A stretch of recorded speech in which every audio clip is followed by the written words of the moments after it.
paradoxo da chuva e a busca pela presença absoluta. O palco está escuro. Um feixe de luz atinge o orador. O som ambiente é um trovão distante, seguido pelo ruído sibilante e agudo de motores de F1 sob chuva intensa. O orador entra em cena com uma postura de foco intenso, quase como se estivesse revivendo o momento. A história que precisamos contar não é sobre o pódio. Pódios são apenas a contabilidade superficial, o balanço final que o mundo vê. A história que importa, a que realmente nos ensina sobre a vida entre os 30 e os 55 anos, quando o peso das escolhas passadas é real e o tempo restante se torna um ativo finito e precioso, é sobre o que acontece no milésimo de segundo antes do pódio. É sobre a presença absoluta. Eu chamo isso de a tese do paradoxo. Ele próprio cunhou a frase, e ela ecoa com uma profundidade que a maioria das pessoas, ocupadas demais em buscar o sucesso financeiro ou a aprovação social, jamais conseguirão decifrar. Eu não corria para vencer. Se você não corria para vencer, Ayrton, o que era a sua busca? O que movia aquela máquina implacável de foco, aquele olhar que parecia enxergar através do tecido da realidade? A resposta é o tema central desta noite. A obsessão pela perfeição. Não a perfeição idealizada e inatingível que nos vendem, mas a perfeição como um estado de extração máxima de potencial. Um momento de aliança total entre a vontade, a máquina e o caos externo. Nós precisamos ir a Donington Park, Inglaterra. Abril de 1993, o Grande Prêmio da Europa. Se você está na faixa dos 30, 40 ou 50 anos, você sabe o que é enfrentar um Donington diário. É a manhã em que o mercado desaba, a ligação que informa sobre o diagnóstico inesperado, o momento em que você percebe que a sua reserva de tempo para a família está quase no vermelho. E chovia. Não uma chuva fina e romântica. Era o dilúvio bíblico. A pista estava mais para um rio lamacento. Senna estava na McLaren, um carro que, em teoria e tecnologia, era inferior ao Williams de Alain Prost. Ele largou em quinto. O Williams, com sua suspensão ativa, era o que a F1 chamava de o carro perfeito. Era o trabalho de décadas de engenharia, imbatível em teoria. Prost, o mestre da matemática e da gestão de pontos, estava na frente. Donington Park 93 é a metáfora perfeita para a sua carreira, para o seu casamento, para o seu legado. A largada. Em uma volta, Ayrton Senna não apenas ultrapassou Michael Schumacher, Karl Wendlinger e Damon Hill, mas também Prost, seu arqui-inimigo e o piloto do carro teoricamente invencível. Em uma única volta, ele pulou de quinto para primeiro. Pensem nisso, vocês que gerenciam equipes, que precisam tomar decisões que valem milhões antes das 9 da manhã. Como se alcança essa aceleração transcendental? Prost estava correndo para vencer o campeonato, para gerenciar a vantagem do seu carro superior. Ele estava correndo contra os outros. Senna, naquele momento, não estava correndo contra Prost, nem contra Hill. Ele estava correndo contra a física. Ele estava correndo contra o tempo. Ele estava buscando o ápice da aderência. Em uma pista onde a aderência era teoricamente inexistente, ele estava encontrando um ponto de equilíbrio visceral, o que ele chamava de o limite. Não o limite do carro, não o limite da pista, mas o limite do seu eu naquele momento específico, naquele grau de umidade, naquela temperatura de pneu. O resultado? Ele venceu com mais de 1 minuto e meio de vantagem. Ele fez malabarismos com pneus de chuva e pneus e slick em voltas alternadas, tomando decisões em milissegundos que os engenheiros no boxe, com todas as telemetrias e dados, levariam 5 minutos para processar. Ele não correu para vencer a corrida, ele correu para provar que a perfeição, a despeito das circunstâncias e das ferramentas, seu McLaren era inferior, era possível. E quando você atinge essa perfeição, a vitória se torna um mero subproduto estatístico. Essa é a primeira lição para nós, adultos. Se você está correndo apenas para atingir a meta, você está perdendo o jogo da excelência. Coqueato 2. A gestão do tempo e o peso do hoje.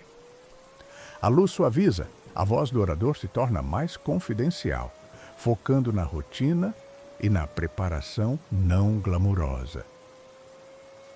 Nós, que passamos dos 30, já entendemos o custo do tempo. Já entendemos que cada sim para um projeto é um não para um jantar de família, que cada hora extra no escritório é um pedágio cobrado no futuro com a saúde ou o relacionamento. Para Senna, o tempo era o adversário fundamental, e ele o geria com uma ferocidade monástica.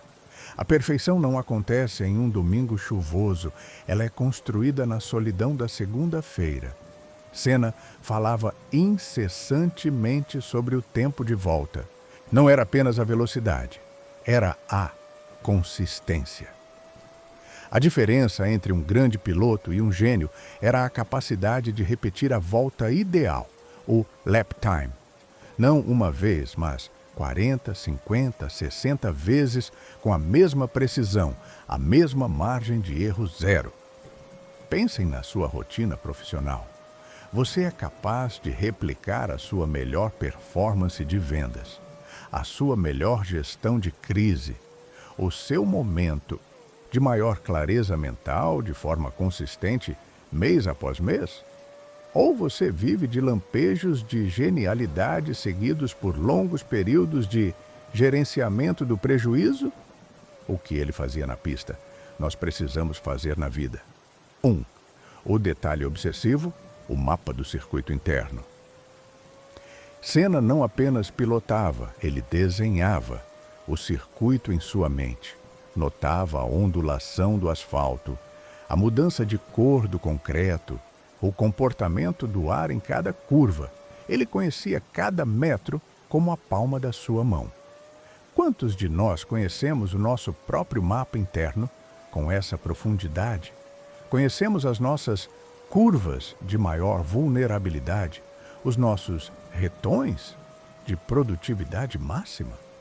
Quando você está buscando a excelência tardia, aquela que chega depois que você já tem uma família, hipotecas e o cansaço acumulado de anos, você não pode se dar ao luxo da surpresa. Você tem que prever onde o pneu vai furar. Para Senna, o inimigo não era o Prost. O inimigo era a imperfeição logística, a falha do detalhe. Ele era brutalmente honesto consigo mesmo e com a equipe sobre os defeitos. Se o carro tinha um ponto fraco, ele o explorava até que fosse corrigido. Se ele próprio cometeu um erro, ele o revia e o exorcizava imediatamente. Quanto de nós, na fase adulta, estamos dispostos a enfrentar a verdade brutal sobre os nossos próprios defeitos de caráter ou de gestão? Temos medo de admitir a falha porque achamos que isso ameaça o nosso sucesso. Senna sabia que a falha era o único caminho para a próxima versão do perfeito. 2. A gestão do fôlego, o tempo físico. O foco físico dele era lendário. Ele treinava não apenas para ter resistência, mas para ter a capacidade de concentração máxima sob estresse físico extremo. A pilotagem em Mônaco, por exemplo, é um assalto constante ao corpo. Nós vivemos na era da multitarefa, da exaustão digital. Estamos sempre quase lá, mas nunca totalmente presentes. Quando Senna estava no carro, ele estava lá, 100%. Quando ele estava fora do carro, treinando ou com a família, ele também estava lá, 100%. Para o adulto maduro, a lição é sobre a compartimentalização da perfeição. Quando você está com seu filho de 10 anos, a sua perfeição é ser o pai-mãe que está ali. O e-mail da firma não existe. Quando você está em uma reunião de diretoria, a sua perfeição é resolver o problema. O boletim escolar não existe. A incapacidade de estar 100% presente em qualquer papel que você exerça é o que destrói a sua performance e, eventualmente, o seu legado. O peso das escolhas não está em escolher o que fazer, mas em escolher como fazer o que você escolheu. Se você escolheu ser um profissional de elite, seja 100%. Se você escolheu ser um pai amoroso, seja 100%. Meia presença gera meia vida. Ateu 3. Monaco, 88. O terror da transcendência. A iluminação fica mais fria. O orador assume uma postura de introspecção de quem lida com um erro catastrófico. Existe um perigo na busca da perfeição, o momento em que a sua vontade se torna maior do que a realidade física. É o que chamo de o voo de Ícaro da excelência. Ninguém personificou a perfeição em Mônaco como Senna. Era a pista que exigia controle, precisão cirúrgica e um desprezo calculado pelo medo.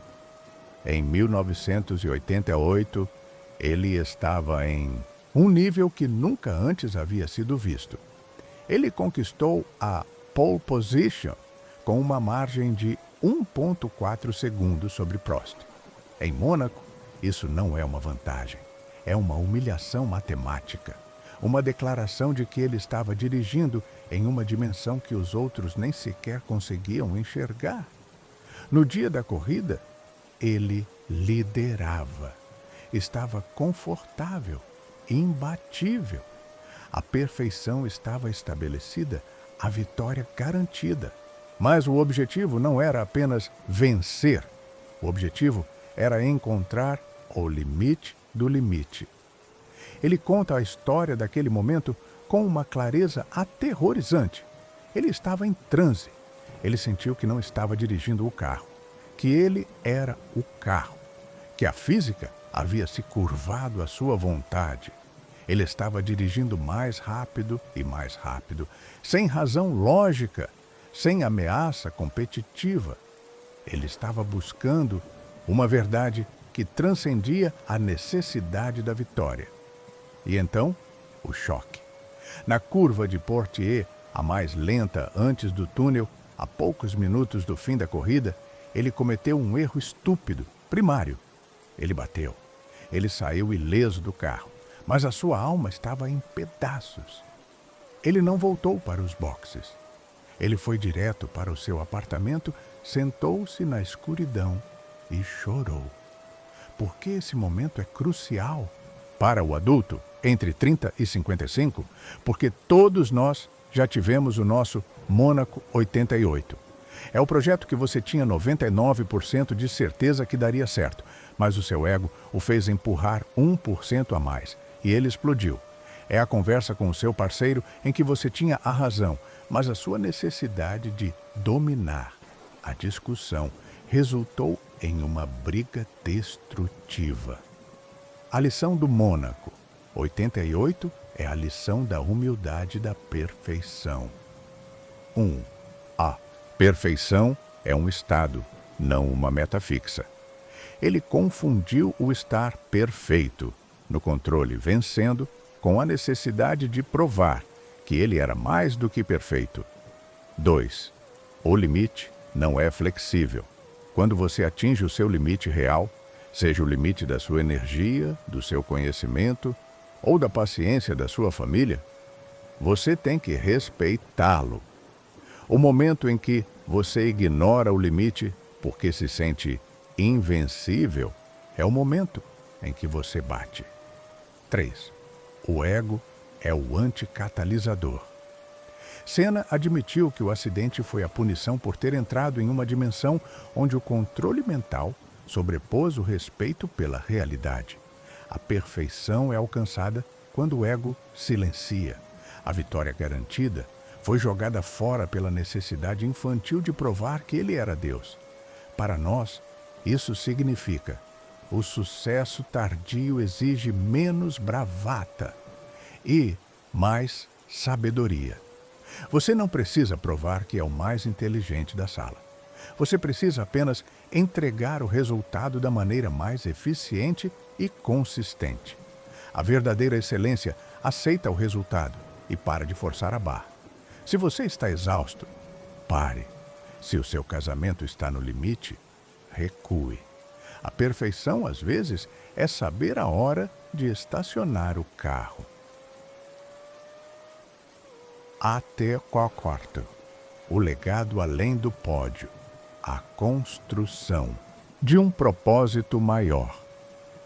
O orador se move para o centro. A voz ganha ressonância e uma qualidade quase espiritual. O tema agora é a transcendência do sucesso pessoal para a responsabilidade social e familiar. Se a perfeição é a busca pela extração máxima do potencial, então a maturidade da perfeição é entender que esse potencial deve servir a algo maior. O público, de 30 a 55 anos, começa a fazer a pergunta mais temida: qual é o meu legado? Não é mais sobre a próxima promoção, é sobre a marca que você deixará quando a cadeira estiver vazia. Senna chegou a um ponto na carreira em que a vitória já não o preenchia da mesma forma. Ele já havia provado tudo. O que faltava? O que faltava era integrar o seu domínio individual em um propósito coletivo.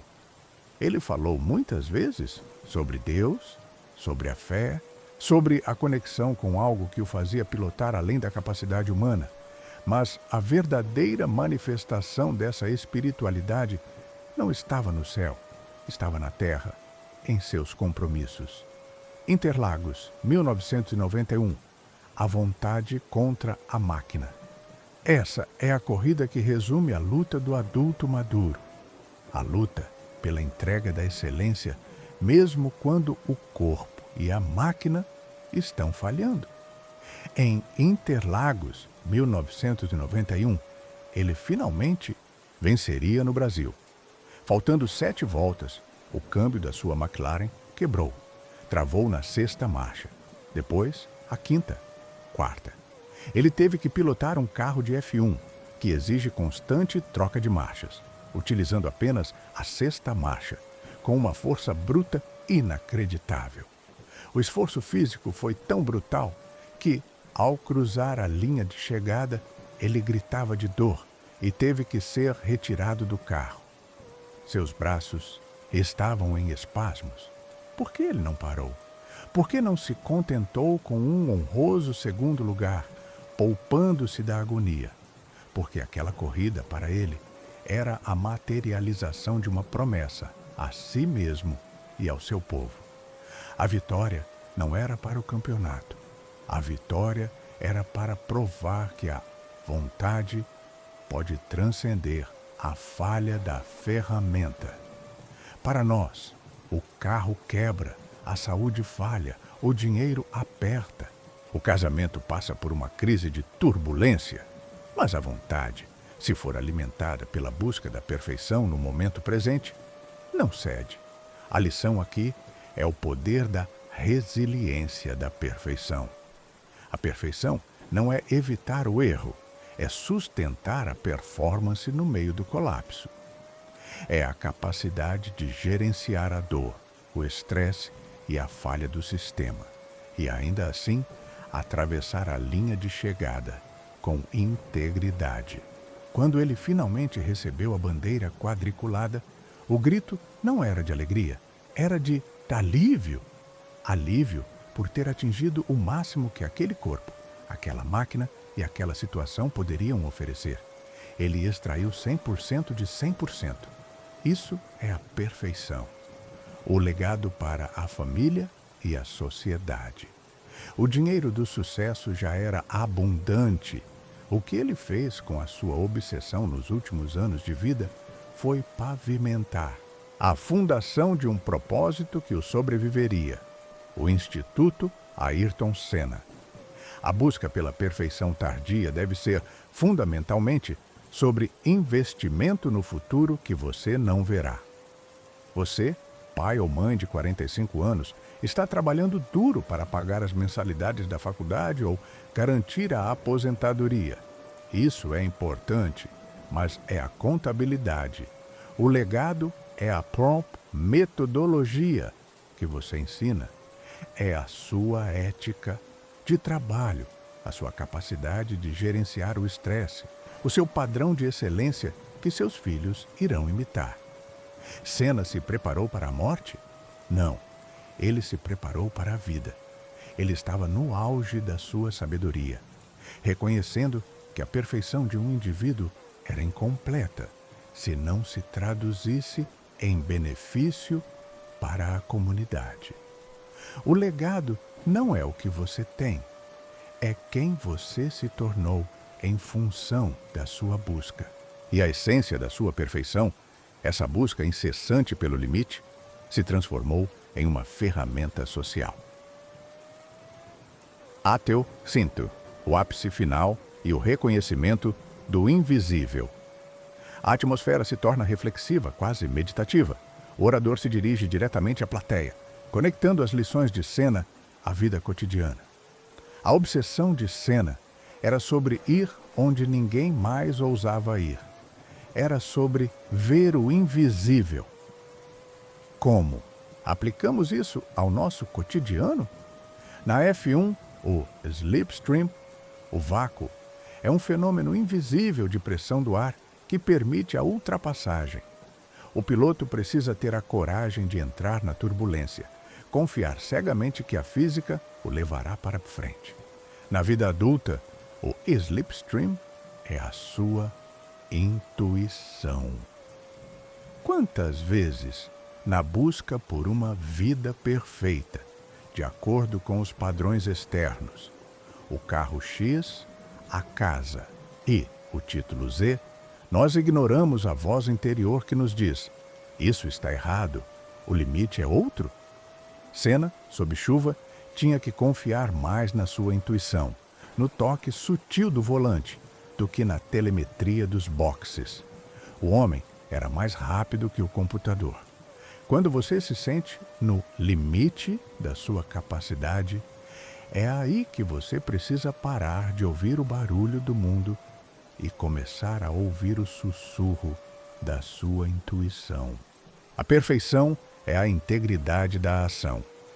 A frase "eu não corria para vencer" significa que a integridade da ação é o prêmio. Se você está buscando a perfeição no seu trabalho, a vitória, o bônus, a promoção é certa. Se você está buscando a perfeição no seu casamento, a vitória, a parceria, o amor duradouro é certa. Se você está buscando a perfeição na sua saúde, a vitória, a longevidade, a energia é certa. Mas se você inverte a equação, se você busca a vitória a qualquer custo, sacrificando a integridade da sua ação, cortando caminho, mentindo, negligenciando a saúde ou a família, a vitória será vazia e efêmera. Ayrton Senna nos ensinou que a busca não é pelo resultado final. A busca é por cada metro, cada curva, cada volta. O resultado final se resolve sozinho. Nós estamos na metade do nosso grande prêmio da vida. O tanque de combustível não é ilimitado.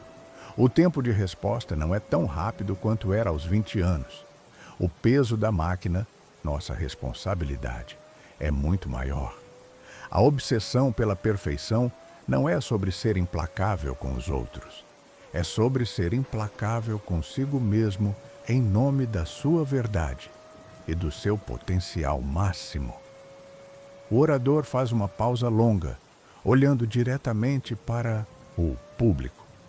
Ele não corria para vencer, ele corria para ser em cada milissegundo a versão mais perfeita de Ayrton Senna que poderia existir naquele espaço de tempo e matéria. A pergunta final, enquanto você sai daqui, é: qual é o seu Donington Park hoje? É o caos financeiro? O dilema familiar? O desafio profissional que parece impossível? Não tente vencer o caos. Tente alcançar a volta perfeita dentro do caos. Pise no acelerador, mas não tire o pé do respeito. Confie na sua intuição. E lembre-se, a obsessão pela excelência é o único motor que realmente muda o jogo. A vitória virá. É apenas a consequência inevitável da sua perfeição. A luz se apaga rapidamente. O som do motor volta a crescer e termina abruptamente, com o som de uma bandeira quadriculada.